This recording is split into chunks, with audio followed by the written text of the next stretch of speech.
Okay, welcome to the third example from section 4.5.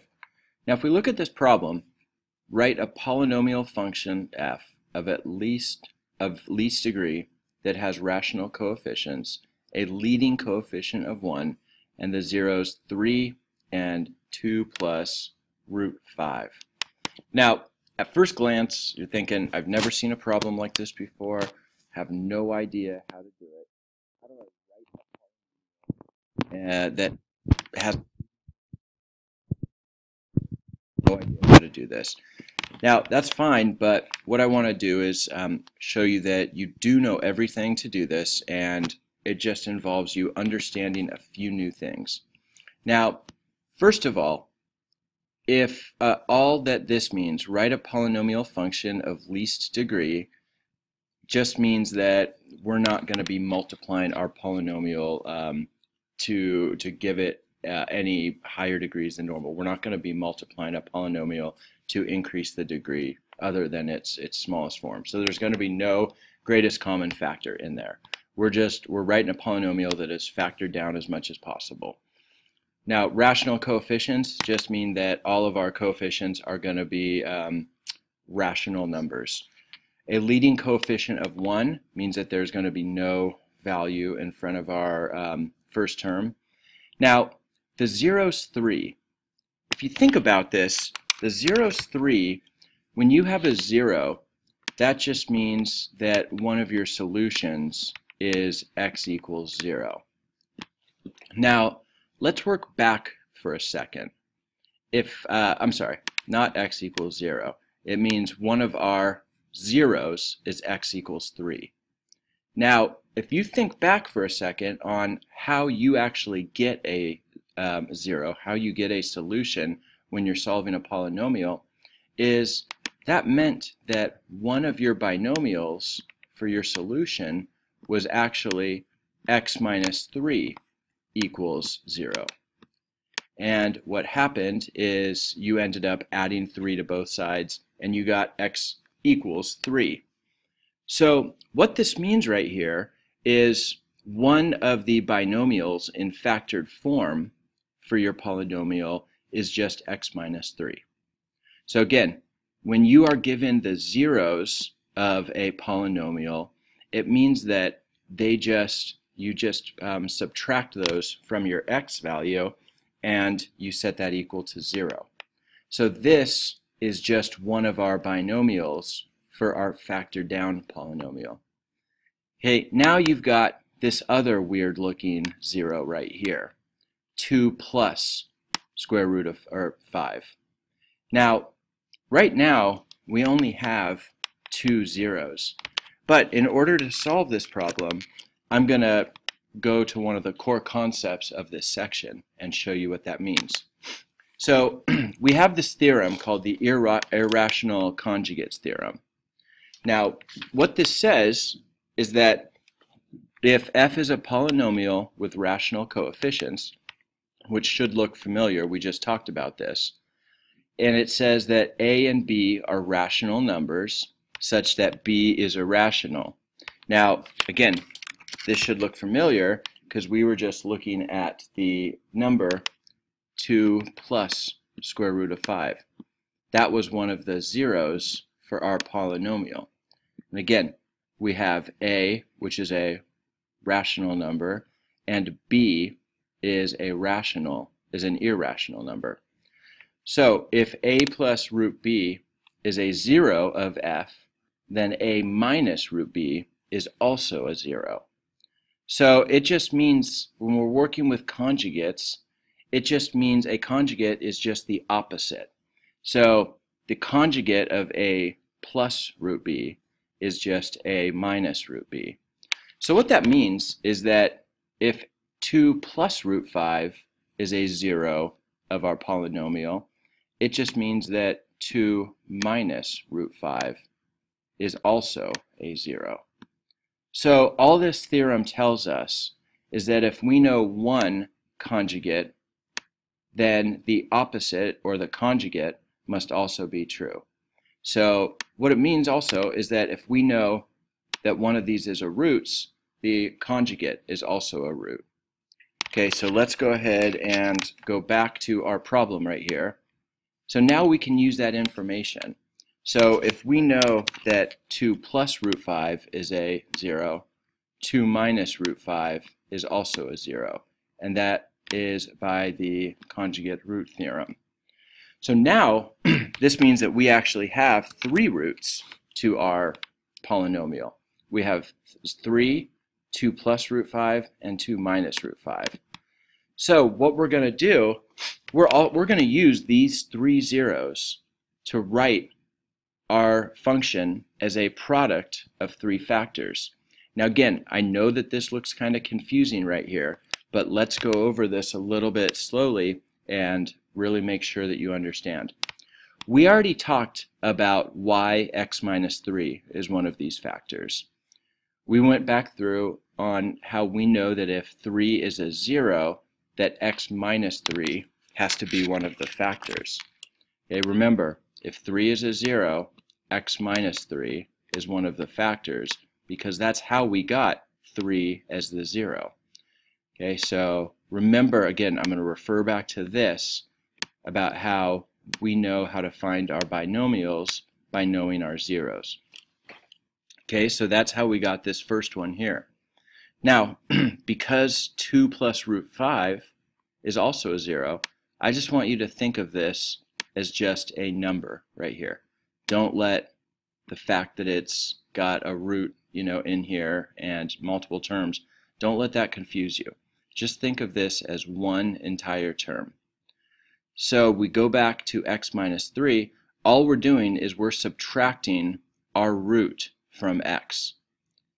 So here we're just subtracting our root from x. And one of our roots is 2 plus square root of 5.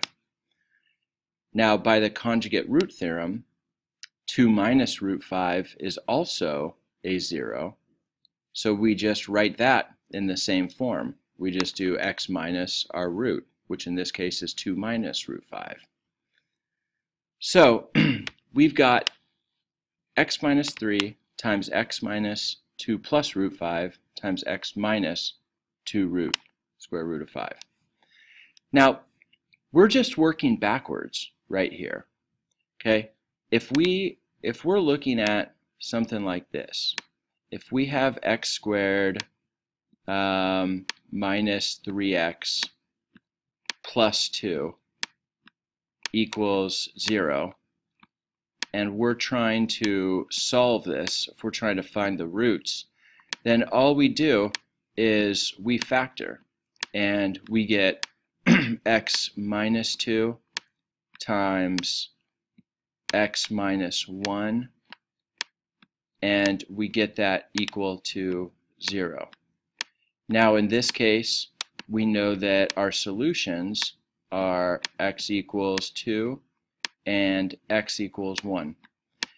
All we're doing right now is we're just working backwards. Right here, we know the zeros. So just like we found the zeros, x equals 2 and x equals 1, we're starting out with the zeros, and we're just working backwards to find our original polynomial. Right? In this case, our zeros were 2 and 1. If we plugged them back into these binomials and then FOILed these binomials, we would have our original polynomial. That's all we're doing right here. It just so happens that we've got 3 roots, and one of them is a conjugate, or 2 of them are opposite conjugates. So just keep in mind, that's all we're doing. You guys know how to FOIL and factor, so we're just working backwards from one of these types of problems. Okay, so let's keep working forward. Again, if you're having trouble understanding this, rewind a little bit and go back through slowly. Okay, so now in order to figure out our original polynomial, we just have to multiply these together. So the first step is, what we're going to do is we're going to look at our problem a little bit differently. We're going to take this minus sign right here, and we're going to distribute it so that we've got instead of having this long complicated number, we're going to look at this as x minus 2 and then distribute this minus to our root 5. Here we're going to do the same thing. We're going to put our x minus 2 together and then distribute this minus and have plus root 5. Now, we're going to go ahead and we're going to look at this and see that we have a constant term right here. We've got x minus 2 in both of our binomials right here. So what we're going to do is we're going to actually multiply this together, because we're going to see that this right here is the difference of squares. So what we're seeing right here is that we're seeing that our first term is just x minus 2 and our second term is just root 5. So again, we're working backwards on the difference of squares. So we're seeing that in this example, our a term is just x minus 2 and our b term is just root 5. So b is root 5. So we're working backwards. Again, we're seeing right here that this is a minus b, and this right here is a plus b. Now, because we're working backwards, we know that when we multiply these together, we just end up with a squared minus b squared. Again, if any of this isn't making sense, you need to go back and re-watch some of these or revisit some of your stuff. This is just the difference of squares, which we've been doing all year long, but it's just that we're working backwards. We know that when we have an original polynomial in the form a squared minus b squared, when we factor that out, we get a minus b times a plus b. Here we're just working backwards. We see that x minus 2 is our a term and root 5 is our b term, and we know that if we work backwards here, we can just take our first term squared minus our second term squared. And when we multiply root 5 times root 5, that ends up being 5. So now we end up with this expression. We've got x minus 3 times x minus 2 squared minus 5. When we go ahead and multiply this out, we expand our binomial. We get x squared minus 4x plus 4. All that is just expanding our binomial here. And when we add in our constant right here, we go ahead and combine like terms. We're going to get x minus 3, and everything inside these parentheses gives us x squared minus 4x minus 1. Now, look at all this work we've done. We started out with the two zeros, 2 plus root 5 and 2 minus root 5. Through all this work right here, we've used our factor theorem. We've regrouped these and seen that they are actually the difference of squares. So we've turned them into the difference of squares, expanded things out, combined like terms. Now we just have a binomial and a polynomial we have to multiply together. Again, this is what we did in 4.2 and 4.3. So if this is something that you struggle with, go back and check that out. So we just go ahead and multiply these together, and we just have to go through and combine like terms, and we end up with our solution right here, x to the third power minus 7x squared plus 11x plus 3. So what this means is that our polynomial function of our smallest degree, again, we can't get this more than to the third degree, all of these are rational coefficients. We have a leading coefficient of 1. There is no higher coefficient in front of x to the third. And we can check our answer by plugging in 3 and our other zeros, 2 plus root 5 and 2 minus root 5. So if we evaluated this at each of its zeros, we plug in 3, we see that this works. we plug in 2 plus root 5. I'm going to leave all this work up here so you can go ahead and check it. And because f of 2 plus root 5 is 0, we actually have an irrational conjugate theorem that tells us that its conjugate is also equal to 0.